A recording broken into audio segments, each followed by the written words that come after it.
ओमकार थोडं पुढे सरक.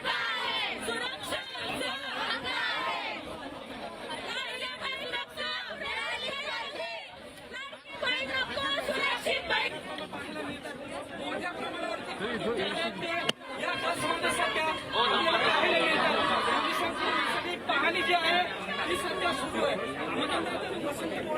आरोप केले होते काही बसेस ज्या आहेत त्या ठिकाणी लावून देण्यात आलेल्या आहेत आणि या बसेसचं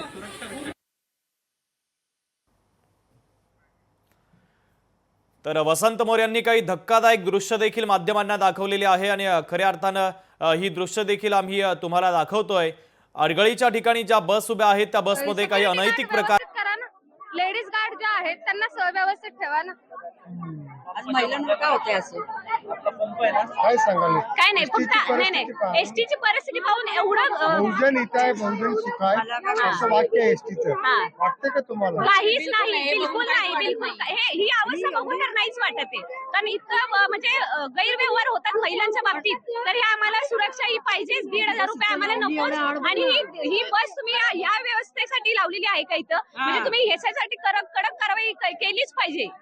काही केलं नाही ना. मुलीच्या ह्याच्यामुळे आम्हाला आता या घटना कळल्या. या बसमध्ये जी अवस्था झालेली आहे ही बस काय तुम्ही स्पेशली त्यासाठी ठेवलेली आहे का? याच्यानं गांभीर्याने सरकारने लक्ष दिलंच पाहिजे.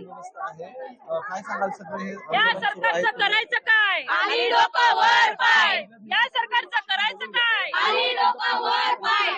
परिवहन मंत्री राजीनामा द्या. राजीनामा द्या. राजीनामा द्या. परिवहन मंत्री राजीनामा द्या. राजीनामा द्या. राजीनामा द्या. सरकारचं करायचं काय? आणि डोकं वर पाय. सरकारचं करायचं काय? आणि डोकं वर पाय. आवाज कुणाचा? शिवसेनेचा. ताकद कुणाची? शिवसेनेची.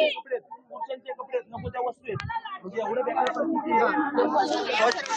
भेटत आणि प्रकार केलेले तिथं आणि लॉज म्हणून हे बसचा वापर होतोय असे प्रकारे तुम्ही जाऊन बघा. आता आम्ही जाऊन स्वतः जाऊन पाहून धक्कादायक दृश्य देखील आपण पाहतोय. स्वारगेट स्थानकातील सुरक्षा रक्षक कार्यालयाची तोडफोड करण्यात आल्यानंतर आता वसंत मोरे आक्रमक झालेले आहेत. अडगळीच्या ठिकाणी तो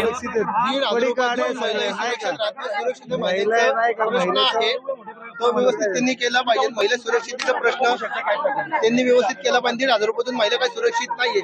अशा दिवसा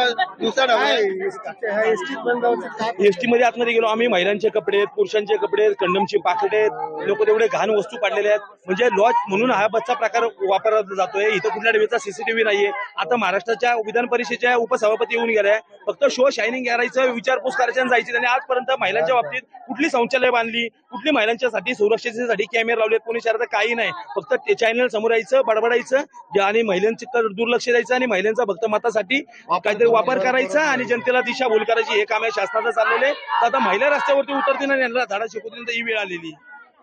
तुम्ही बसमध्ये आतमध्ये जाऊन बघता सगळ्या बस अशा बाजूला काही म्हणजे महिलांच्या ठेवलेले अशा प्रकारे.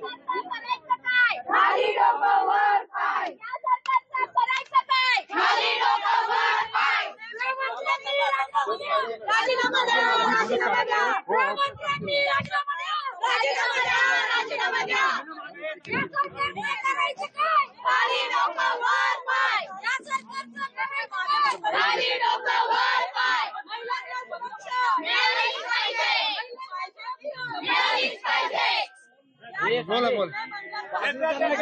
हे बाजूच्याला घे ना.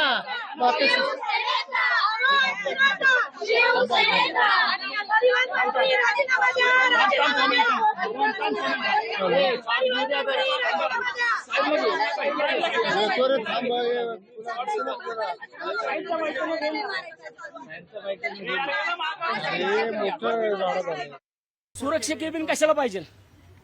कशाला सुरक्षा केबिन पाहिजे? जर तुमच्या इथं आतमधल्या बाजूला पोलीस येऊ शकत नाहीत, पोलिसांचं इथं नियंत्रण नाहीये, मग यांच्या सुरक्षा कर्मचाऱ्यांचं कशाला? इथं काय फक्त यांना बसण्यासाठी केबिन केल्यात का ह्या? जर ह्या ठिकाणी केबिन मध्ये बसून ही लोक आतमधल्या बाजूला जिथं मी आता जाऊन आलो त्या ठिकाणी आपण पाहिलं तर तिथं शिवशाही नावाच्या 4 एसटी उभ्या आहेत.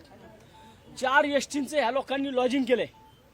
याचा अर्थ असा होतो की ह्याच नालायक लोकांच्या ह्या सुरक्षा कर्मचाऱ्यांच्या यांच्या अंडर ह्यांच्या उपस्थितीमध्ये इथं रोज बलात्कार होतात. म्हणजे याचा अर्थ हा एक प्रकार इथं घडला, इथं रोज होतोय आणि ह्याच्यामध्ये ह्या लोकांचा हात आहे, ह्या कर्मचाऱ्यांचे हात आहेत त्याच्यामध्ये. हे सुरक्षा कर्मचारी काय करतात, सगळे कपडे, साड्या, चादरी हे एवढे ठेवले आणि इथं सगळे पाकिट आहेत. कमीत कमी 5-50-100 इकडे पडलेले आहेत. म्हणजे याचा अर्थ या ठिकाणी रोजच बलात्कार होतात. आणि मग जर हा आतमधल्या बाजूला आहे तर इथं सुरक्षा कर्मचारी काय करतात आहे, कारण हे संपूर्ण आगाराला कंपाऊंड आहे. आतमध्ये येणारा मग महिला येत असतील, कोणी येत असेल, इथं एवढ्या आतमध्ये कसे येतात, सुरक्षा कर्मचारी काय करतात? काय मागणी काय आता तुमची? याच्यावरती इथल्या सुरक्षा अधिकाऱ्यावरती कारवाई झाली पाहिजे आणि इथं कोणत्याही परिस्थितीमध्ये इथले जे आगार प्रमुख आहेत यांच्यावर सुद्धा निलंबनाची कारवाई झाली पाहिजे.